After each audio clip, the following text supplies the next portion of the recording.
les différentes formes de l'État qu'il peut y avoir, à savoir les modes d'intervention de l'État, la place de l'État et de la planification, les rapports de l'État avec la société civile, il va, je pense, également en parler dans un instant, et les relations que peut avoir l'État central avec les gouvernements locaux. Il y a toute une partie du livre qui est consacrée à cela, et on verra qu'on est dans une économie très décentralisée, concernant notamment les dépenses budgétaires concernant la Chine. Ça concerne également les formes du rapport salarial, donc les lois sur le travail, quels en sont le contenu, l'organisation du travail, déterminante du salaire, etc. Les questions démographiques jouent un rôle également très important, et il sera amené à parler, je pense, des tensions qui existent aujourd'hui, notamment la raréfaction de la main-d'œuvre jeune qui fait qu'il y a une montée et une poussée à la hausse des salaires concernant donc la Chine. Enfin, autres formes institutionnelles, les formes de l'insertion dans l'économie mondiale, donc l'importance des relations commerciales, des relations financières et des relations monétaires.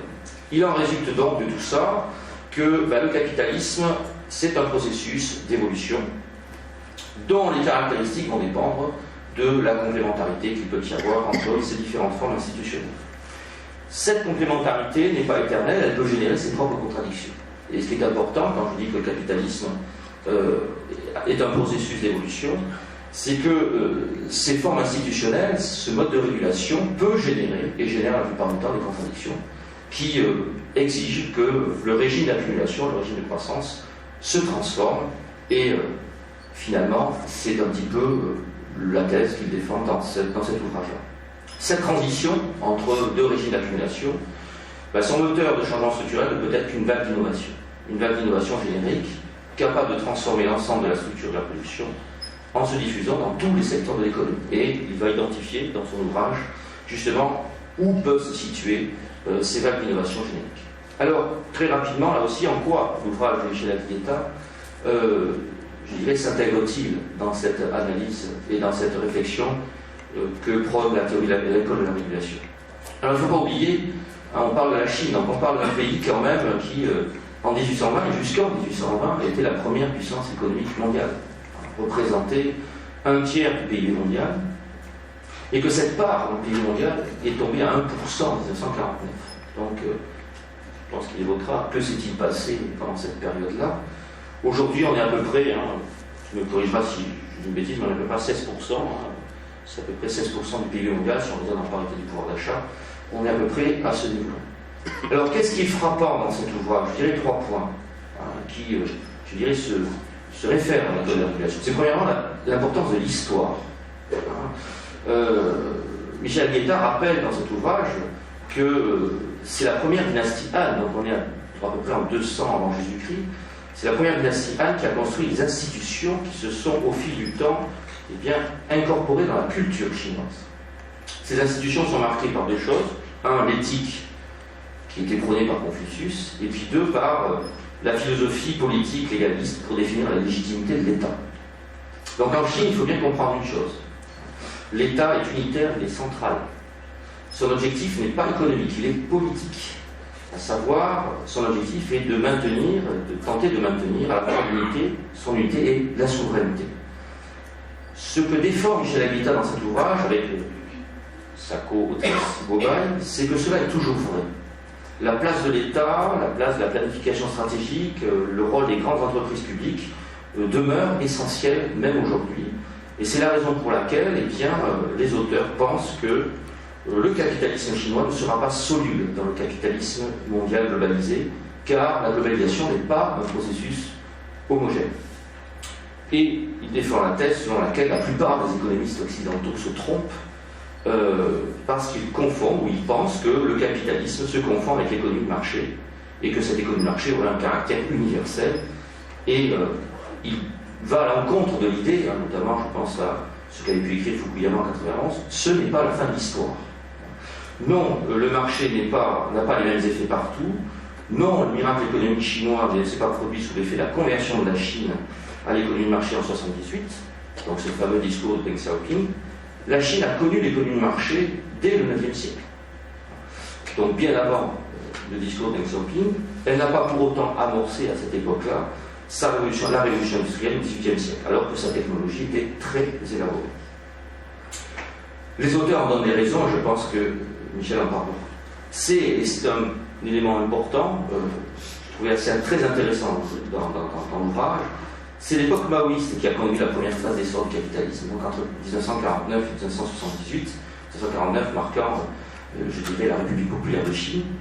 Donc c'est autour de cette période-là que l'industrialisation s'est enclenchée grâce, disait-il, au surplus agricole, et c'est à ce moment-là que la Chine a construit sa base industrielle. Alors ensuite, et pour faire là aussi assez bref, ce qui est très intéressant dans l'ouvrage, c'est que on met en évidence, vous mettez en évidence les différents, je ne sais pas s'il faut parler de régime d'accumulation, en tout cas les différentes phases de la réforme, depuis 1978, alors il y a quand même cette phase importante à partir de 1949, et là on est vraiment dans la logique école de la régulation, c'est-à-dire tu en décris véritablement les caractéristiques et puis les contradictions. Notamment la mise en évidence des contradictions de ce que tu appelles la deuxième phase de la réforme, donc celle qui prévaut entre 1994 et 2008, où tu mets en évidence deux contradictions, à mon avis, majeures. La première, c'est la suraccumulation du capital, à la fois dans l'industrie et puis dans l'immobilier. Dans l'immobilier tout particulièrement parce que il y a eu entre-temps la privatisation de l'immobilier urbain. Et ce qui est, je dirais, fondamental pour comprendre cette période-là, et comprendre les contradictions qui amènent la nécessaire réforme de la troisième vague que tu appelles le TE, c'est que si l'économie de marché au sens des biens réels est presque achevée, par contre, au niveau des prix des facteurs de production, eh bien ces prix de facteurs de production ne sont pas régulés de manière optimale. Donc il y a une sous-tarification, pour le dire très simplement, des prix du travail, des prix du foncier, des prix du crédit, de l'énergie, de l'environnement. Donc là, on a, je dirais, une première contradiction qui résulte de cette suraccumulation du capital dans deux domaines particuliers. Et tu expliques pourquoi, hein, finalement, on en arrive. C'est pas le hasard si ce capital est suraccumulé. Deuxième contradiction, c'est des dépenses sociales qui sont très décentralisées. Décentralisées aux provinces, dont les ressources fiscales sont à la fois très inégales et insuffisantes pour financer les services publics de base en biens publics et éducation, services de santé. Donc là, il y a toute une partie très intéressante sur la décentralisation des ressources budgétaires et cette dichotomie entre la centralisation des recettes d'un côté et la décentralisation des dépenses de l'autre. Conséquence de ces deux contradictions, c'est que oui, la Chine a connu entre 1994 et 2008 une croissance exceptionnelle. Donc on est à des niveaux de croissance de plus de 10%. Donc c'est sûr qu'aujourd'hui on a une sorte de mollissement de la croissance, on est plutôt autour de 8 aujourd'hui. Donc les taux de croissance supérieurs à 10. La conséquence a été effectivement une progression des revenus. Il ne faut quand même pas oublier que plus de 300 millions de Chinois sont quand même sortis de la grande pauvreté au cours de cette période-là. Mais, et c'est là la contradiction majeure et la tension qui demande à ce que le régime d'accumulation change, c'est l'apparition d'inégalités croissantes extrêmement importantes. Ces inégalités croissantes sont génératrices de tensions, et ces tensions et ces inégalités croissantes posent en même temps avec vigueur la question de la légitimité de l'État central. D'où la troisième partie de l'ouvrage, c'est la phase de réforme nécessaire. Une fois après avoir identifié les contradictions de la deuxième phase, c'est finalement quelle piste, toujours pareil dans ce souci d'essayer de tirer du système capitaliste meilleur, quelle piste pour véritablement assurer cette transition nécessaire du régime d'accumulation. Deux idées importantes. La première, elle fait l'objet d'un des chapitres, oser la croissance durable, oser la croissance soutenable. Alors là, il y a toute une réflexion novatrice et très intéressante, où finalement la thèse essentielle est de dire, eh bien, l'objectif ne doit plus être la maximisation du PIB, l'objectif doit être l'optimisation de la richesse réelle totale du pays, et tu définis avec précision ce que tu entends par richesse réelle totale. Et cela nécessite donc une réévaluation de toutes les ressources qui ont été jusqu'à présent massivement sous-tarifées. Deuxième idée importante de cette nouvelle réforme, avec cette troisième phase, avec horizon, je dirais 2030, c'est pour s'appliquer, cette réforme doit rencontrer une légitimité immédiate, qui ne peut être envisageable que si le bien-être du peuple est assuré. Et pour sortir des contradictions de la seconde phase que tu as identifiée, là tu considères qu'il faut réorienter l'économie vers la consommation. Et cela passe par deux choses. Première idée assez étonnante au départ, quand on n'est pas forcément spécialiste, c'est développer une urbanisation soucieuse de l'environnement. Donc, tu vois là un vecteur essentiel de la croissance future. Là aussi, pour ceux qui nous écoutent, il ne faut pas oublier, en 1950, 95% de la population chinoise était rurale. On est à peu près aujourd'hui à 50-50. Et on estime que d'ici 20 ans, un peu plus de 300 millions de Chinois seront de nouveau urbains. Donc il y a là un réel défi, la nécessité de créer des villes nouvelles.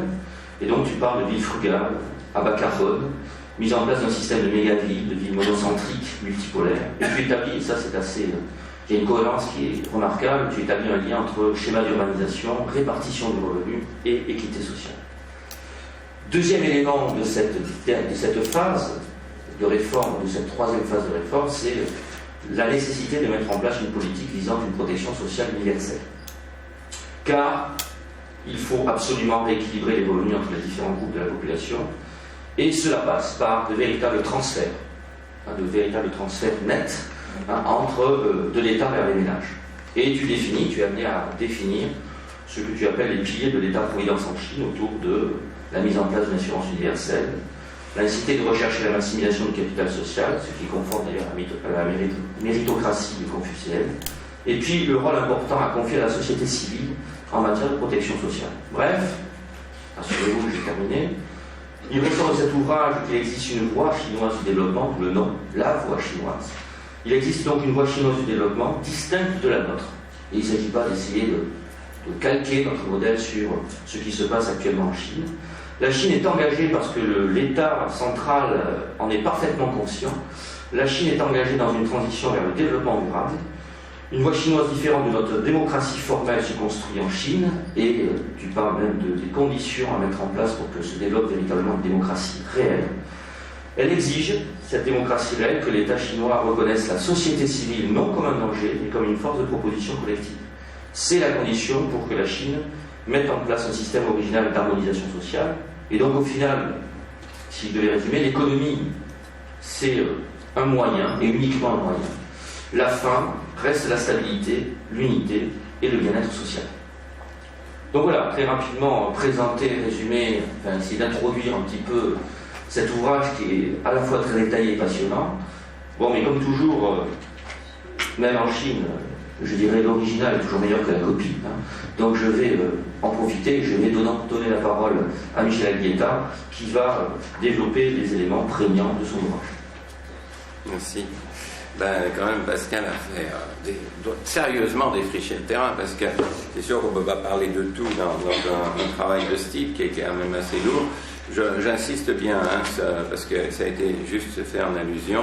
C'est un livre écrit à deux. Ma co-auteure, Guo Bai, est une jeune économiste chinoise extrêmement brillante, et elle a joué un rôle décisif, c'est-à-dire que dans la mesure où nous remontions à une compréhension de l'histoire très longue et de la constitution de l'Empire et des conséquences que ça a eu, il est clair que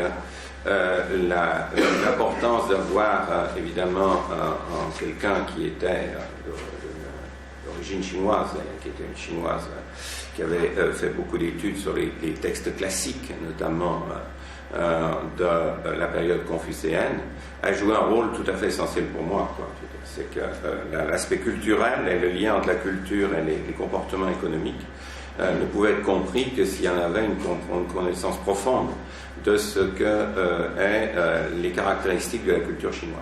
Donc je m'en vais essayer d'avancer un peu là-dessus, je veux dire, sur un certain nombre d'éléments, mais vous voyez que c'est tellement important que tous les débats qu'il y a en Occident avec tous les gens qui disent tout va s'effondrer demain matin, enfin, vous entendez des stupidités totales dans la presse occidentale, qui sont évidemment matinés d'hostilité viscérale vis-à-vis de la Chine, et qui sont, si vous voulez, polluent véritablement le débat scientifique. Donc, essayer de remettre les choses dans le débat scientifique est évidemment une chose d'importante.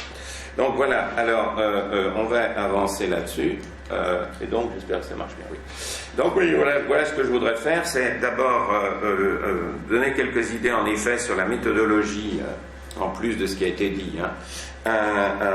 sur la compréhension de la réforme telle que nous l'avons attaquée, rappeler que la période socialiste a été décisive, ce qui est qu'on crache dessus en permanence, hein, du fait en particulier de tout un ensemble d'atrocités, de souffrances, etc., qui ont eu lieu et qu'il ne s'agit pas de cacher.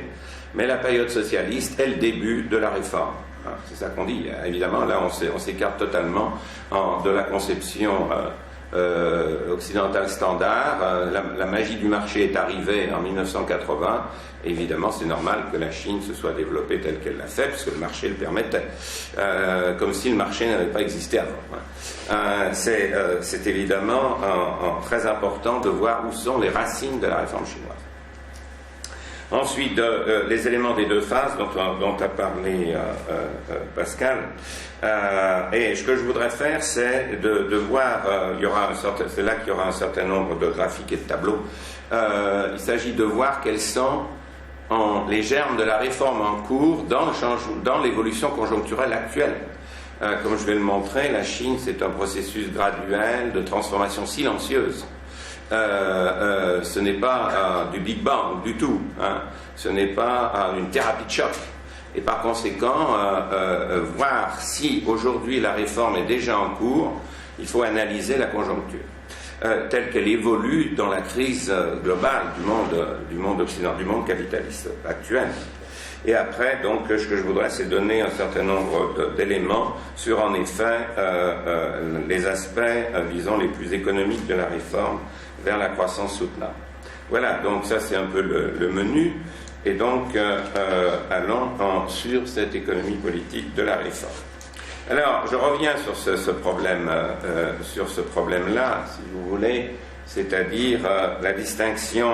Elle est profonde, hein, elle est dans les éléments des concepts, dans véritablement les bases philosophiques. Nous sommes pétris de la notion d'universel.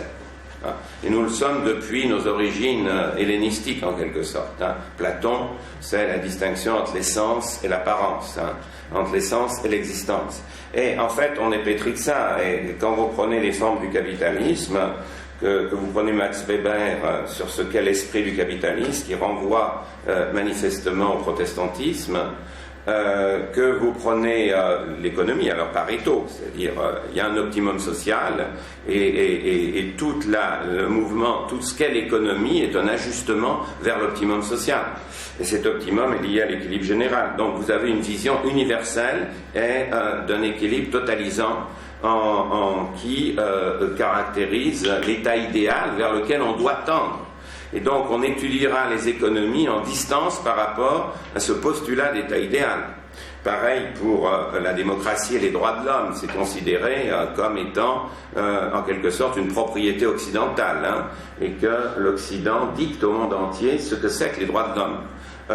Et ce que c'est que la démocratie. Pas d'autre possibilité de penser la démocratie que dans la démocratie formelle issue du XVIIIe siècle. Et donc si on est très loin de ça, c'est qu'on a un régime qui de toute manière va capoter, ou alors il ira vers, disons, les canons occidentaux. Et même Marx finalement. Puisque Marx a une vision de la révolution qui est une vision véritablement radicale et intégrale, c'est-à-dire que la révolution doit supprimer totalement l'aliénation, c'est-à-dire supprimer totalement la différence entre l'individu et le social. Son être social devient immédiat, devient immédiatement apparent dans le type de société qui est la société issue de la révolution. La pensée chinoise a absolument rien à voir avec ça. Et donc, si on veut étudier la Chine vraiment, il faut se départir de beaucoup de choses qui sont des a priori qui sont très profonds dans notre culture, pour pouvoir essayer d'appréhender ce qui est dans la culture chinoise. Tout est relation, tout est devenir, tout est changement, et le changement n'a aucune espèce d'optimum, de point fixe, d'idéal vers lequel il tend. Il tend vers rien. Il est le processus lui-même. L'individu lui-même, tel que le pense Confucius, on devient humain en permanence toute sa vie dans l'éducation, dans le rapport qu'on a avec les autres, et ce n'est que la reconnaissance mutuelle des uns et des autres qui fait l'humanité, qui fait, si vous voulez, la qualité de l'humanité. Donc un mouvement perpétuel. Et la société, la base de la société, c'est ce réseau des obligations mutuelles qui font, si vous voulez, le ciment véritablement de la société, ce qu'on appelle le Gansi. Donc pas d'état idéal, pas de transcendance, il n'y a jamais eu de religion en Chine, jamais eu de divinité absolue, mais harmonie. Il y a quand même ce terme d'harmonie. Alors comment faut-il le penser? Je crois, après les lectures qu'on peut faire, si vous voulez, car il y a quand même eu beaucoup de traductions philosophiques des textes classiques qui sont appréhendables en Occident, même si on ne connaît pas le chinois, que harmonie, c'est une espèce d'équilibre des contraires. Si équilibre a un sens, le mouvement est constitué par des forces qui se combinent, qui se composent, et par leur contradiction produit l'avancée, produit le mouvement, produit la constitution d'autres forces, et vous êtes dans un monde de contradictions permanentes. Quand on dit que la Chine mène des choses contradictoires, mais sa pensée même est celle de la contradiction. En harmonie veut dire que les forces contraires tendent à... on ne fiche pas le processus par une force qui domine et qui l'emporte de manière, si vous voulez, permanente et annule la force opposée, tend à annuler la force opposée. Il faut que les forces contraires soient en permanence en situation d'interagir. C'est ça la notion d'harmonie. C'est donc un renouvellement des contradictions qui permet au mouvement de se continuer. Vous voyez que ça n'a rien à voir avec un équilibre, et en particulier, rien à voir avec une notion d'optimum. Alors, le lien crucial dans cette harmonie, c'est d'une part le lien entre la nature et la société, qui est justement un des aspects du danger actuel, c'est d'avoir rompu cet équilibre nature-société à travers, en particulier, les problèmes environnementaux, vous voyez. Et puis aussi les caractéristiques de la bonne société. Et donc, vous voyez, la bonne société est constituée depuis l'unification, donc depuis l'an moins 221, par le caractère unitaire de la nation, de l'empire et de l'État, ce qu'on appelle la souveraineté unitaire. Ça, c'est absolument décisif. Les Chinois pensent l'unité, et ils ont gagné l'unité après 500 ans de guerre, 500 ans entre moins 770, moins 550 ans, quoi. De moins 770 à moins 221, avec la décomposition de l'ordre féodal. Ce que vous avez, c'est la période des printemps et automnes qui va jusqu'à environ moins 470. Puis ensuite, les États guerriers. La Chine est en guerre perpétuelle. Et toute la philosophie donc classique s'est constituée de cette expérience, essaie d'essayer de comment on peut penser l'unité et ensuite comment on peut la trouver. C'est-à-dire comment elle a été gagnée par l'unification de l'Empire. Et ce qui est très important, c'est que les Han, la première dynastie qui consolide, si vous voulez, cette unification, elle constitue les institutions qui ont permis de durer. C'est-à-dire que, oui, c'est fantastique, c'est comme si l'Empire romain nous donnait encore aujourd'hui énormément d'institutions, de bases, etc., pour notre monde. Et il y a bien longtemps qu'il est dans la poussière du temps, l'Empire romain. Et que l'Europe s'est divisée, en guerre perpétuelle, et voyez comme elle est divisée aujourd'hui, on n'arrive même pas à la reconstituer, cet ensemble européen. Eh bien, la Chine a préservé ce caractère unitaire au cours des millénaires. Et comment? Eh bien, par ces trois éléments.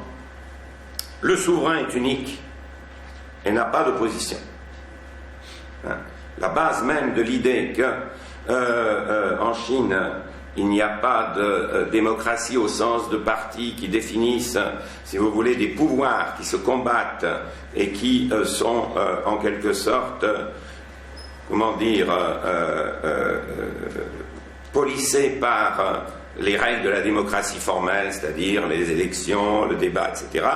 Mais il y a des forces contradictoires extrêmement fortes, mais qui s'expriment politiquement comme des antagonistes. Pensez aujourd'hui ce qui se passe aux États-Unis, avec l'incapacité de gouverner du fait de l'affrontement total entre les deux partis.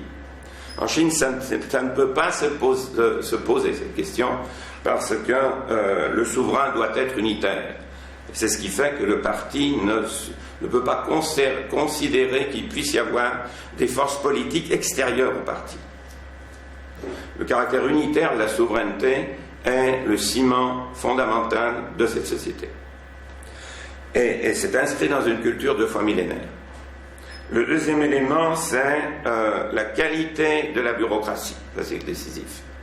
Et justement, quand il y a dégradation de la qualité de la démocratie, il y a menace sur la souveraineté elle-même et sur l'unité du pays. Et c'est quoi? Pendant l'Empire a inventé, et c'est les Han qui l'ont inventé très tôt, la notion de recrutement au mérite, méritocratie, et c'était donc le système des examens, du mandarinat, etc. Et donc le Parti communiste a évidemment constitué sa propre bureaucratie. Le point crucial, c'est l'alignement des intérêts des bureaucrates sur la souveraineté, c'est-à-dire sur la préservation de l'unité du pays. Et donc la question est là, vous voyez que vous avez une source de danger et de dégradation de la nation et de la souveraineté du peuple chinois, si les bureaucrates, disons, dérivent, si les intérêts des bureaucrates ne sont pas alignés, si ce n'est pas un processus méritocratique qui les définit, ce que Confucius appelait ratifier le nom. Ratifier le nom, ça veut dire vous avez été élu en quelque sorte pour une fonction publique en fonction des compétences qui vous ont été reconnues par un système de contrôle, dans le mode de recrutement. Vous devez réaliser ce pourquoi vos compétences vous devez réaliser pour la nation, ce pourquoi vos compétences vous ont élu. Ratifier le nom, c'est être des bureaucrates efficaces, en quelque sorte.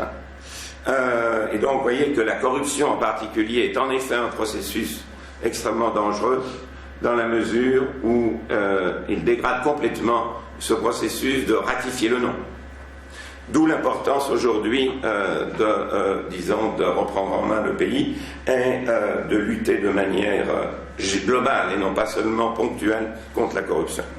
Et le troisième élément, encore une fois, c'est faire le bien-être du peuple du fait de la qualité de la société civile, l'extrême dynamisme de la société civile. Vous avez là des bases possibles de démocratie. C'est que la société civile est capable de critiquer le souverain. Il est capable de critiquer l'ensemble du système politique. Et ce n'est pas d'aujourd'hui. C'est-à-dire que des révoltes paysannes qui ont été capables de s'unifier ont mis des dynasties à bas. C'est quand même le seul pays où des dynasties sont tombées au cours de l'histoire par des révolutions paysannes. Parce que la dégradation de tout ce que j'ai dit sur les caractéristiques du bon gouvernement faisait que le peuple ne supportait plus, si vous voulez, des détériorations de la vie sociale et économique qui découlait de la dégradation du pouvoir. Donc il y a une force considérable dans la société civile de possibilité de contrôle de ce qui apparaît autrement comme un arbitraire, c'est-à-dire cette souveraineté unitaire. Donc, souveraineté unitaire, bien-être du peuple, bureaucratie aux intérêts alignés parce que, respectant son nom. Voilà les éléments cruciaux. Alors, la trajectoire chinoise, compte tenu de ça, eh bien, c'est l'idée, je ne vais pas aller beaucoup là-dedans puisque on a parlé tout à l'heure Pascal. Vous voyez, notre point, c'est pour ça qu'on l'a appelé la voie chinoise. C'est l'idée qu'il y a la possibilité d'une évolution, d'une trajectoire capitaliste sui generis et qui va contribuer à la société mondiale du XXIe siècle d'une manière différente de l'Occident ou d'autres expériences qui vont arriver. Car la diversité des capitalismes, dans le cadre des enjeux mondiaux, des enjeux planétaires du XXIe siècle, me semble indispensable et essentielle il est probable que le Brésil va créer une propre forme de capitalisme également. Mais moi, étant donné que Fernand Braudel était véritablement mon inspirateur, ça m'a rentré tout à fait normal, quoi. C'est-à-dire Fernand Braudel a montré la diversité des capitalismes depuis longtemps, notamment même dans le cadre européen. Et donc, cette histoire appliquée à la Chine est extrêmement claire. C'est-à-dire que si vous dites, vous prenez au mot les gens qui interprètent la réforme en Occident, notamment les économistes, et vous leur dites la chose suivante. En 1911, l'Empire s'effondre, est remplacé par une démocratie de type américain. La démocratie formelle est complète, je veux dire. Sun Yat-sen met 2 chambres, comme aux États-Unis, une cour constitutionnelle, enfin tout y est. En 1913, il y a des élections. Donc pourquoi ne se développe pas le capitalisme libéral? Tout est prêt, je veux dire, le siècle, le quasi-siècle, si vous voulez, de présence coloniale occidentale a créé des comptoirs, a créé des entreprises près de Shanghai, enfin disons, tout au bord de la côte, etc. Tout y est. Non seulement rien ne se produit, mais dès 1916, la Chine est en chaos total. Les seigneurs de la guerre partagent le pays et le monde rural est total, ne connaît rien de tout ça. Il est très très loin de Shanghai, très très loin de Canton. Il ne sait même pas ce que c'est que les chambres en question, qu'est-ce que c'est que voter, etc. Et le monde rural, c'est à l'époque... disons entre 95 et 98% de la population. Il n'est pas concerné. Donc, la Chine profonde, celle qui a soutenu l'Empire pendant 2000 ans, n'est absolument pas concernée par ce processus dit de libéralisation formelle. Et en même temps, ça tient la route que uniquement dans le sud. Sun Yat-sen et puis ensuite le régime qui en découle tient uniquement le sud, la région de Canton, et puis tout le reste, si vous voulez, ça redevient un processus tel qu'il se passait lorsque les dynasties étaient dégradées, comme je l'ai dit, c'est-à-dire une lutte de seigneurs de la guerre, une lutte féodale qui revenait. Alors, si on dit que c'est seulement le marché qui fermait tout, pourquoi ça? Pourquoi 1911 a fait ça? Pourquoi ensuite la tentative? Alors, vous avez une première tentative, malgré tout, qui aurait pu évoluer dans le bon sens, mais pas évident. C'est en effet un capitalisme d'État, organisé par le Kuomintang, et qui, à partir de 1927, à partir du moment où le clivage avec les communistes était fait complètement, que les syndicats avaient été pourchassés, éliminés à Shanghai, le Kuomintang développe un certain capitalisme d'État, mais qui reste assez étroit, autour de familles qui sont proches de Chiang Kai-shek, mais surtout, l'invasion japonaise arrête, si vous voulez, le processus. Donc, le point crucial, c'est penser ça. Et donc, ce que nous voulions faire, c'est bien montrer que le socle de la réforme se trouve dans la période socialiste. Mao a une idée essentielle qui vient de son propre expérience de la Longue Marche. Contrairement à l'URSS, la révolution ne peut venir que des campagnes. Ce qui a toujours été oublié antérieurement, mobiliser les campagnes, mobiliser les paysans, devient l'axe de la stratégie de Mao Tse-tung. Et les campagnes vont le porter au pouvoir. C'est-à-dire c'est une armée rurale qui arrive à jouer un rôle crucial dans la guerre anti-japonaise jusqu'en 1945, puis dans la guerre civile contre le Kuomintang entre 1945 et 1949. Donc la base du développement chinois se trouve nécessairement dans la campagne, puisqu'elle fait pratiquement toute la population. Et ça, c'est un premier élément. Deuxièmement, qu'est-ce qu'a fait par conséquent la période socialiste? Eh bien, mobiliser les campagnes et faire le big push d'industrialisation. Comme Marx le disait, l'accumulation primitive est le point essentiel. Vous ne pouvez pas faire de capitalisme sui generis si vous ne créez pas une industrie. Et pour créer une industrie, il faut capter massivement les ressources pré-industrielles et il faut les centraliser, les remobiliser dans l'industrie. Évidemment, comme tout chacun sait, dans le monde occidental, ça s'est fait par la prolétarisation des campagnes, l'élimination des gens allant des campagnes vers les villes et devenant prolétaires, en même temps qu'une bourgeoisie accumulait du capital. En Chine, ça se fait par l'État. Et ça se fait à l'intérieur de la révolution socialiste. C'est-à-dire qu'en étant capable de mobiliser la totalité du pays à travers la reconstitution d'une bureaucratie, vous voyez qu'on a le droit de dire qui est notre thèse provocatrice, la signification profonde de ce qu'a fait le Parti communiste, c'est reconstituer l'Empire. Et le Parti communiste est l'empereur collectif. Et toutes les caractéristiques, si vous voulez, dont j'ai parlé tout à l'heure, ont été redéfinies à travers une idéologie que Mao, avec un langage différent, exprimait autrement, évidemment, mais qui était bien celle-là, qui a bien été celle-là. Et donc, qu'est-ce qu'ils ont fait? Ils ont mis le salaire de la population au minimum, mais à égalitarisme total.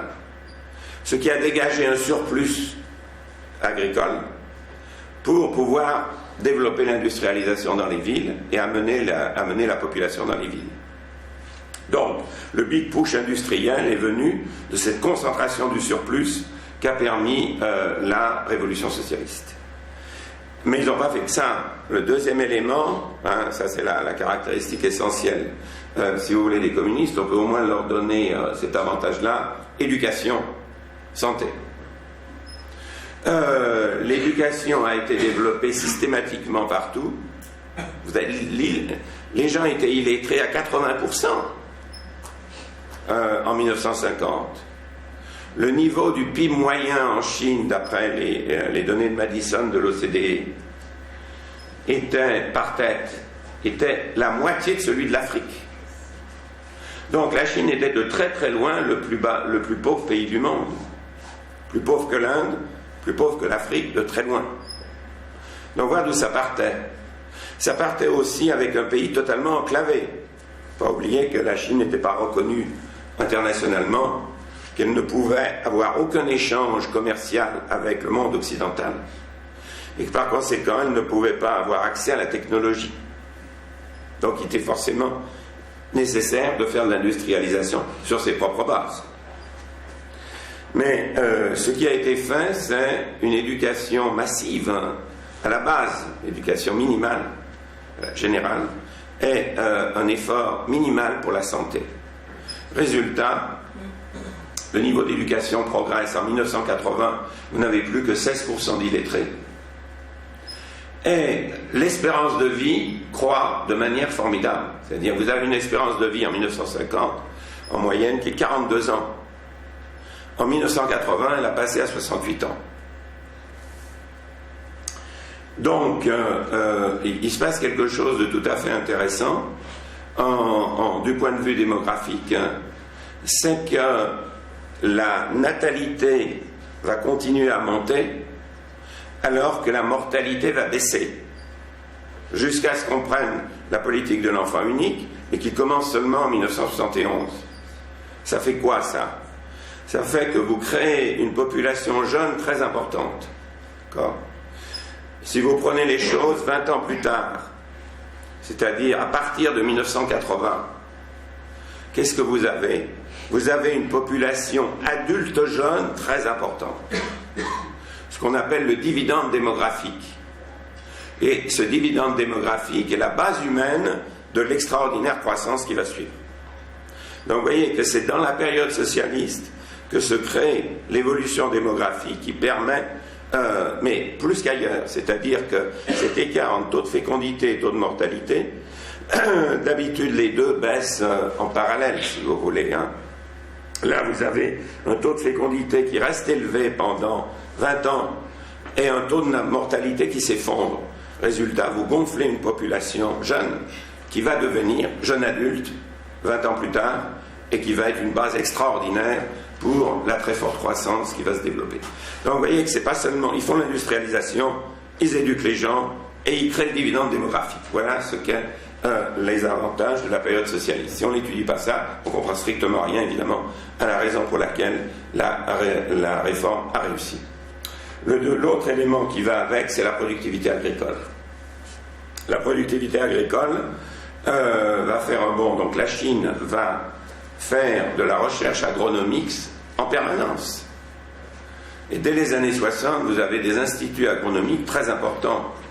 Et une percée est faite à la fin des années 60 avec des formes de riz, de semences de riz qui permettent de faire 2 récoltes au lieu d'1 par an et qui permettent de mieux résister au stress hydraulique puisque, comme vous le savez, des parties importantes de la Chine sont en sèche. Résultat, bond de la productivité agricole dans les années 70 qui va être trouver le relais d'enfin la reconnaissance de la Chine. Pensez au voyage de Nixon en 1971. Après ça, la Chine peut commencer à avoir des relations avec l'Occident, importer du matériel agricole et importer des engrais. Et par conséquent, bond de la productivité agricole. Donc, vous voyez le cocktail qui arrive à la fin des années 70. Le cocktail qui arrive, c'est... Et évidemment, ce qui va se passer, c'est... je pense qu'on entend parler des questions purement politiques, mais vous aurez des questions sur là-dessus. La période 76-78 est une période dangereuse parce qu'il y a un conflit politique à l'intérieur du parti lié à la succession de Mao Tse-tung. Mais à partir du moment où le courant libéral l'emporte avec la restauration de la position de Deng Xiaoping, tout est prêt. C'est-à-dire, vous avez une productivité agricole qui n'attend que de se réaliser en termes de création de valeur. Vous avez des bases industrielles qui ont déjà été construites et vous avez une demande latente de la population qui est vraiment fatiguée des 20 années, des 30 années, pardon, disons, de salaire très bas, de l'impossibilité. Donc vous avez une demande d'augmentation du niveau de vie extraordinaire. Et en effet, ça paraît magique, mais vous pouvez comprendre pourquoi c'est magique. C'est-à-dire que ce que fait Deng Xiaoping, c'est d'appliquer la méthode chinoise. C'est à partir des campagnes que la réforme doit se faire, puisque c'est à partir des campagnes qu'est la base productive, fondamentalement. Comme la productivité est déjà là, il va dire la chose suivante, donc c'est le congrès du Parti communiste de l'automne 1978. Dualité, système dual. Il va y avoir planification et marché à la marge de la planification. Pour ne pas faire l'erreur de supprimer la planification d'un coup. Ce qui est l'erreur de l'URSS qui a fait effondrer l'URSS. Et donc, oui, comment il va faire? Il va dire, vous dégagez un surplus agricole. Ce surplus, essayez encore de l'augmenter en augmentant votre productivité. L'État continue à prélever ce qui est nécessaire pour le plan, c'est-à-dire les subsistances pour l'ensemble de la population, à travers le système du plan, qu'on achète à prix fixe, etc. Et tout le surplus, vous le vendez sur des marchés. Comme le surplus était potentiellement là, pour les raisons que j'ai dit sur la productivité, il y a eu tout de suite des gains fantastiques pour les paysans. Les marchés ont fleuri au niveau agricole, puisque le surplus réel était là. Ce n'est pas le marché qui crée le surplus, c'est le surplus qui crée le développement du marché. C'est ça qu'il faut comprendre. Il faut que le surplus matériel existe. Et donc, résultat, la réforme dans sa première phase est un succès fantastique, puisqu'elle est win-win. C'est-à-dire que tout le monde y gagne. Les villes, parce qu'elles sont mieux approvisionnées, et les paysans, parce qu'ils font un bénéfice sur la partie de la production qu'ils vendent sur les marchés. Donc, un assentiment pour la réforme formidable. Vous voyez? Donc, comment la réforme prend racine? Parce que, encore une fois, c'est dans les campagnes qu'elle a son point de départ. et que le processus de contradiction peut évoluer. Ce qui va passer dans les villes est beaucoup plus délicat et je vais rapidement y revenir. Mais auparavant, vous voyez, je voudrais vous donner l'aspect formel de la chose simplement. Voilà comment il faut penser le processus par rapport à ce que j'ai dit au début sur le fait qu'il faut la penser comme un mouvement perpétuel qui n'a pas du tout de fin, dont on ne sait pas où il va sur le plan d'un équilibre vers lequel il devrait aller. Personne n'en sait rien. Il y a une étape de la réforme qui dégage des contradictions.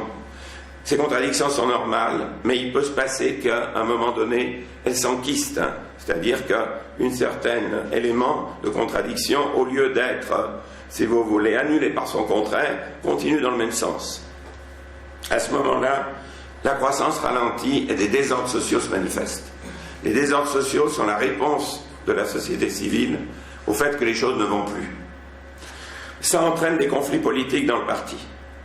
Et donc, le processus de, si vous voulez, réaffirmation d'objectifs politiques pour prendre en compte les contradictions se fait.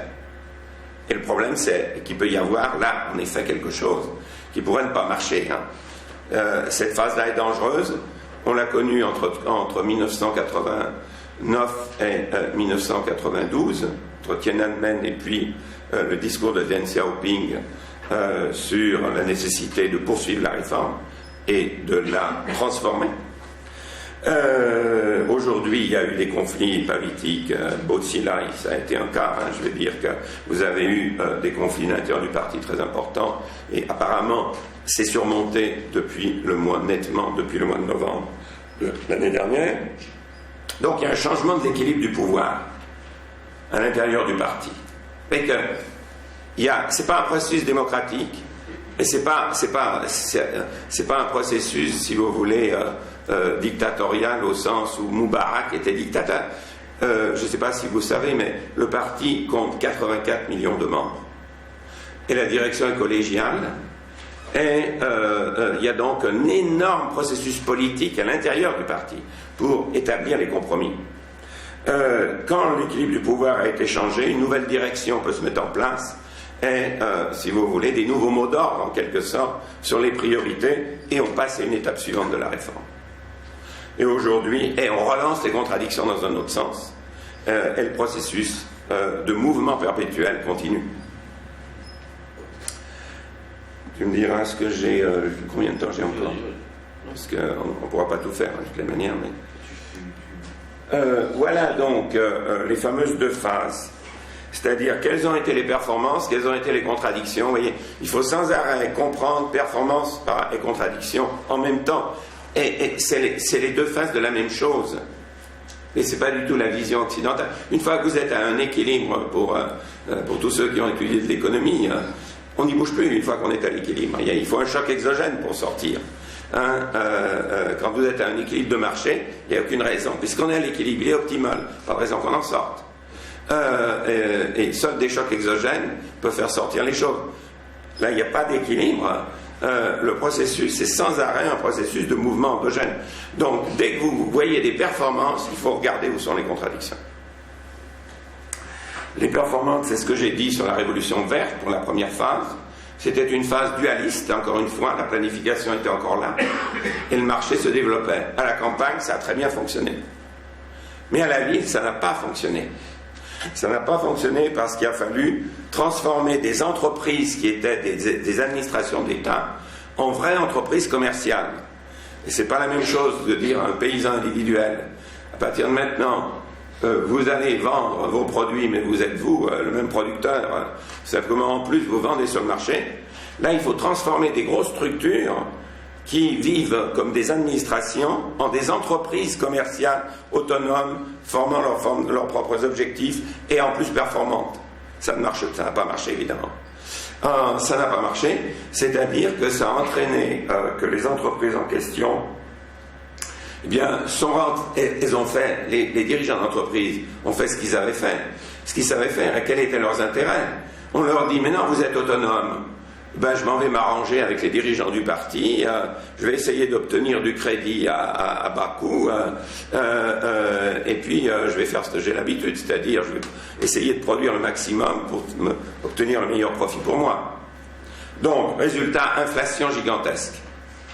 Parce que l'État lui-même avait dit aux banques, vous prêtez, mais elle n'avait pas constitué un système monétaire. Il n'avait pas reconstitué une banque centrale en 1985, quand ce processus a commencé. Donc, inflation, excès de crédit, prêts politiques, donc prêts non performants massifs, et puis effondrement du budget, puisque l'État et les entreprises étant la même chose, tout le système social qui était bon, puisque je vous ai dit, ça a permis au pays de faire de l'éducation, etc., était financé par les entreprises, directement. N'est-ce pas? Il n'y avait pas de budget de l'État séparé des entreprises, évidemment, dans une planification intégrale. Et il n'y avait pas non plus de compte public en soi. Donc l'État perd totalement le contrôle des ressources. À partir du moment où il rend les entreprises autonomes, elles ne sont pas privatisées, mais elles sont autonomes.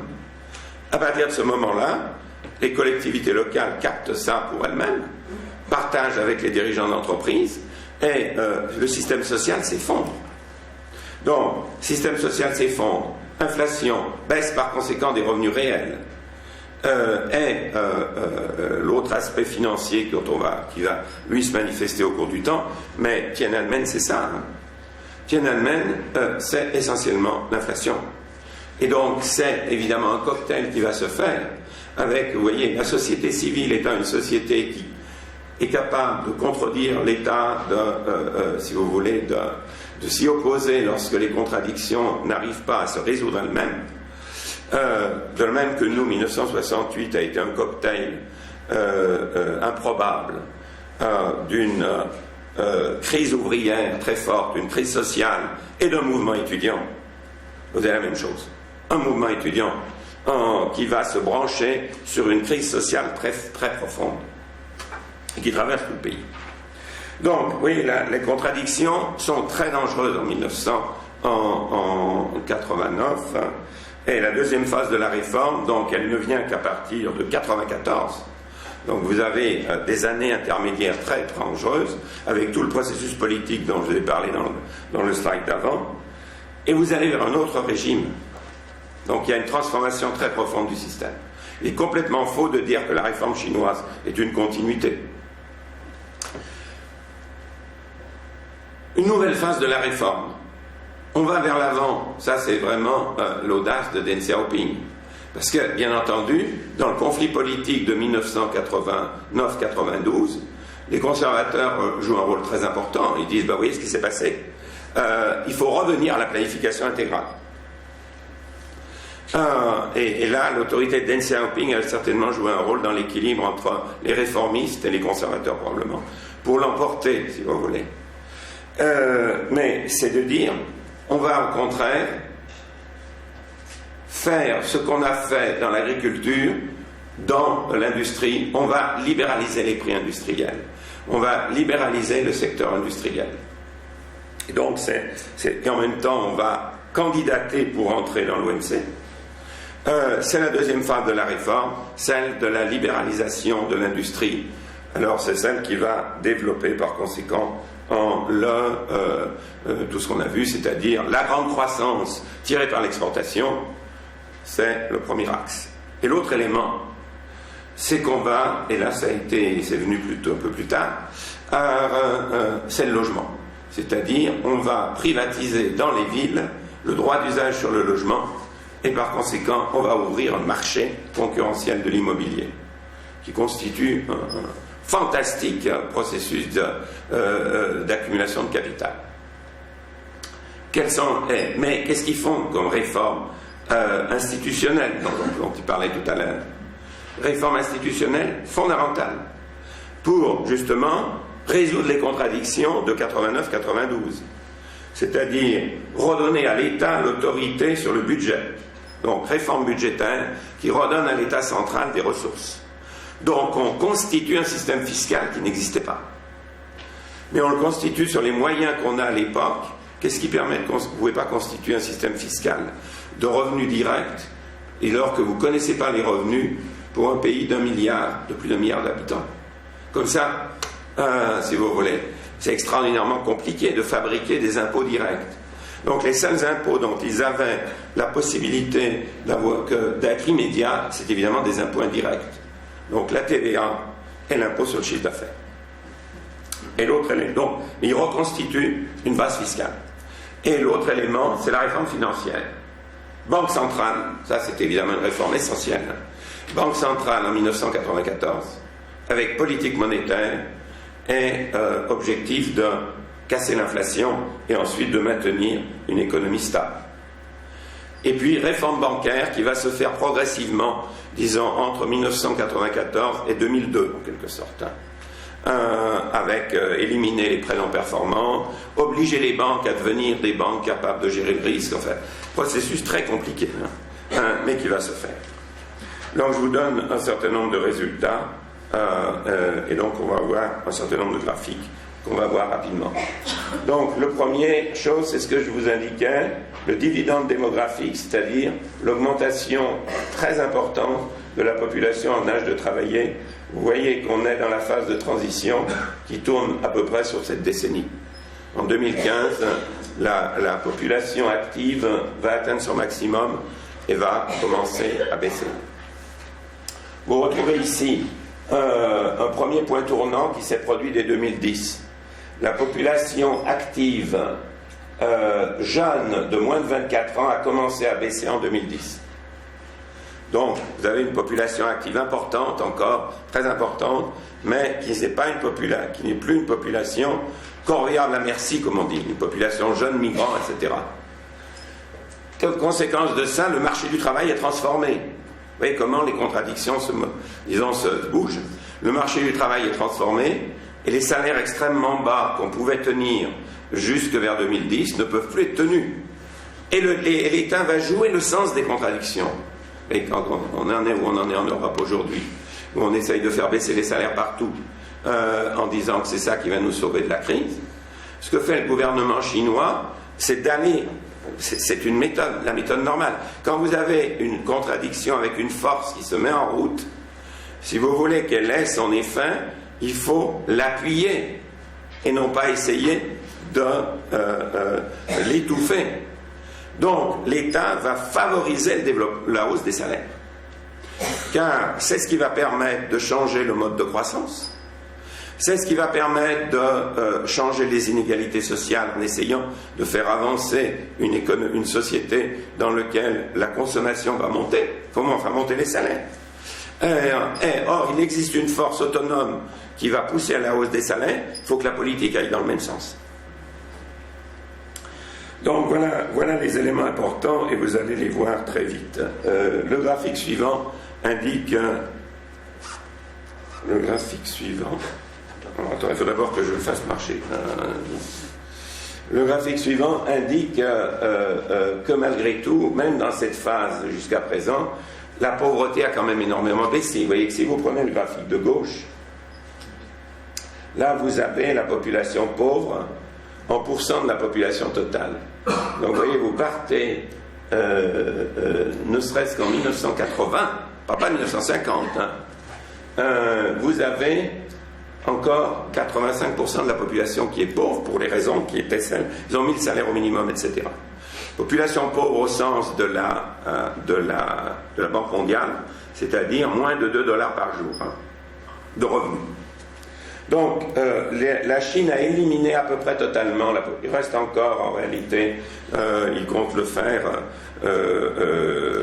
peut-être, c'est beaucoup a priori, mais pour eux, on est compte, 1,4 milliard maintenant, en presque. 80 millions de gens encore très pauvres, dont d'ici 2015, il n'y en aura plus.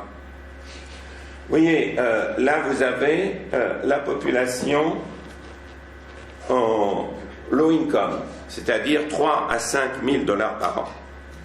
Et donc, la population low income, elle-même, c'est la taille de ça, elle tente à diminuer, oui, l'épaisseur de ça tente à baisser par rapport à ce qu'elle était, mettons, en 2000. Et ce qui augmente, c'est la classe moyenne. Évidemment, d'abord une classe moyenne basse, et puis des classes moyennes plus élevées. Et donc, l'augmentation de la classe moyenne, c'est à la fois un changement sociologique considérable de la structure sociale.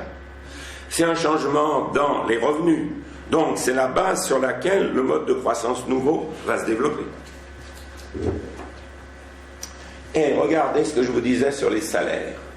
Ce graphique-là est intéressant, car la courbe noire, il n'y a pas le... je veux dire, ça, c'est la courbe noire, c'est le PIB par habitant. Non, pardon, la courbe jaune, c'est le PIB par habitant. La courbe noire, c'est le salaire réel. D'accord?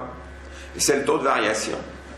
Vous voyez que dans les crises antérieures, les crises, les changements de phase dont je vous ai parlé, vous les retrouvez ici. Vous voyez 1989, à quel point le salaire réel est baissé en négatif, à quel point il y avait un appauvrissement du pays. Vous voyez même avec la crise asiatique, ce qui s'est passé en 98-99, le salaire réel a cessé de monter, alors que le PIB réel était encore à croissance de près de 10%. Donc vous aviez un appauvrissement manifestement des salariés. C'est-à-dire l'inégalité de revenus est venue de ça. Hein. Quand le salaire réel croît beaucoup moins vite que le PIB réel, c'est que d'autres classes sociales en bénéficient. Et regardez ce qui se passe maintenant. Vous voyez que depuis 2001, le salaire réel a cru toujours plus vite que le PIB réel. Et vous voyez surtout ce qui se passe maintenant dans la crise, ce qu'on appelle la crise actuelle du régime. C'est-à-dire que c'est exactement l'inverse de ce qui se passait en 89. Le PIB réel a stagné du fait de la crise occidentale et de ses effets. Enfin, il a stagné en taux de croissance, ça veut dire il a baissé par rapport à la pointe de 14% qu'il avait. Mais regardez ce qui se passe au salaire. Vous avez un bondissement du salaire réel. Donc vous avez bien une transformation dans la conjoncture des structures, ce que je vous disais, lire, ce que ne font pas les Occidentaux, lire, pas tous, disons, au moins qu'on puisse dire, dans la conjoncture, les changements structurels en cours.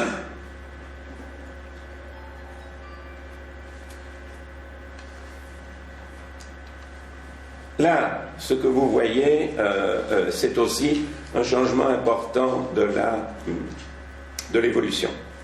Je vous l'ai dit, la croissance tirée par l'export. Regardez ce que c'était. C'est pas de la tarte. Hein. Je veux dire, regardez, les chiffres indiquent, les bâtons et les chiffres indiquent le solde commercial de la Chine en pourcent du PIB. Vous voyez que ce qu'a été le big push, pas le big push d'industrialisation, mais le big push de la croissance tirée par l'export. Le PIB, vous avez 1 à 2% de solde commercial, vous montez à 10%, au-dessus de 10% de solde commercial en 2007. S'il est comme ça, c'est pas uniquement leur faute, si j'ose dire. C'est évidemment ce qui a mené à la crise, c'est-à-dire l'énorme endettement des États-Unis qui consomment beaucoup plus que ce qu'ils peuvent produire et donc qui entraîne que tout le monde peut exporter aux États-Unis. Comme la Chine est très performante, elle va exporter énormément. Mais l'Allemagne a à peu près la même chose. Si vous regardez le solde commercial allemand, vous trouvez à peu près la même chose. Et voilà ce qui se passe. Si ce n'est pas une transformation de la structure, disons, des composantes du PIB, alors les mots n'ont plus de sens. Vous redescendez à des niveaux, si vous voulez, qui sont en dessous de 3%, c'est-à-dire ceux du début de la décennie. Alors évidemment, ça ne se voit pas encore bien là, mais ce que vous voyez, c'est un arrêt de la baisse dans la part de la consommation. Bon. Cela dit, ce qui est écrit là, très important. La consommation est fortement sous-estimée. Tout le monde le sait. Et si vous me posez la question, je vous dirai certaines raisons pourquoi. C'est-à-dire que les estimations qui sont faites par des économistes américains, ou plutôt chinois, vivant aux États-Unis, des économistes académiques, c'est que ça serait autour de 50% du PIB à peu près, la consommation. À partir d'enquêtes. On peut essayer de la réestimer à partir d'enquêtes. Ce qui est bas, mais qui, par rapport à un pays émergent, n'est absolument pas scandaleux, par rapport à ce qu'a été le Japon et la Corée et Taïwan dans leur phase de grande croissance, dans leur phase d'accumulation. Cela dit, elle va monter. Elle va monter. Et vous voyez que même les statistiques officielles montrent que depuis 2008, elle ne baisse plus en tout cas.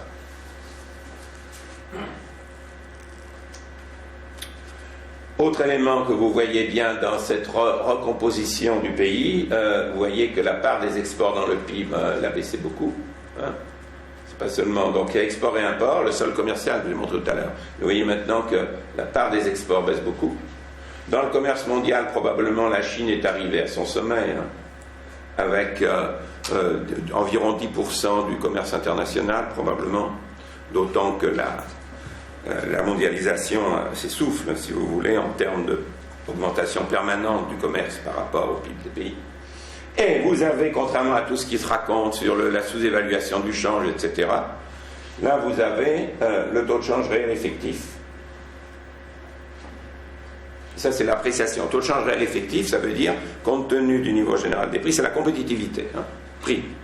Vous voyez que l'inverse de la compétitivité, si vous voulez. Hein.